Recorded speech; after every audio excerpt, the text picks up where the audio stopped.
fọwọ́ rẹ̀ dára álẹ̀ dọ́mọ ìwọ ó fọwọ́ rẹ̀ dára álẹ̀ dọ́mọ epo lòrò ju ọbẹ̀ orí jọmọ ó sì yan ó fọwọ́ rẹ̀ dára álẹ̀ dọ́mọ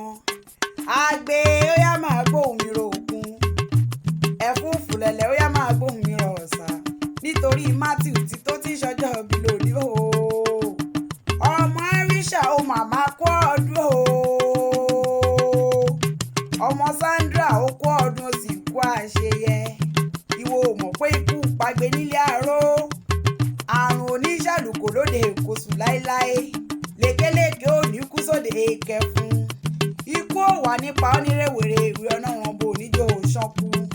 pẹ́pẹ́ lòun ṣe nílé àárò Matthew kò pẹ́ ní ayé kó tagbàlagbà ṣe kó máa lékún nínú owó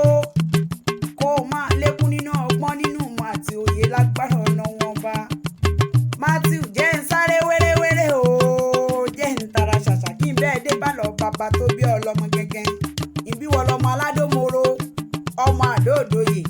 ọmọ arére owó tí wọ́n porí kí àwọn bàbá tó bí ọlọ́mọ gẹ́gẹ́ ọmọ alábẹ́rẹ́ mẹ́ta ìṣàgà ọ̀kọ̀ọ̀kan ọ̀kànnù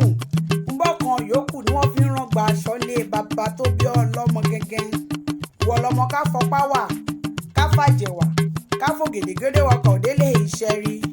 ìwọ lọmọ olúwẹ̀rí ìṣàgà tí ń wọkọ̀ tí ò ní sanwó láéláé happy birthday to you o Matthew tí tó ti ń ṣọjọ́ òbí lò ní kórìíjì òpẹ́ láyé ó ti wá ṣọjọ́ ìní náà ó ṣe tẹ̀mí nínú ọgbọ́n ìmọ̀ àti òye ni àrídùnnú ló jẹ́ fún àwọn òbí tó bí ọ sáyé ó ní dárí sunkún bẹ́ẹ̀ ló ní dárí kòṣì lágbára ọ̀nà wọn bá bàbá níta ló ń dá bí ẹ̀dùn tó níta ló rọ̀ bí òjò àdùfẹ́ ọmọṣẹ́wà lèmi jẹ́ Aliu bàbá tó bí ń lọ́mọ ẹgbẹ́ ni mímọ́ ní sábìá gbogbo àkàlà. Happy birthday to you, darling. Long life and prosperity. Wishes from your parents.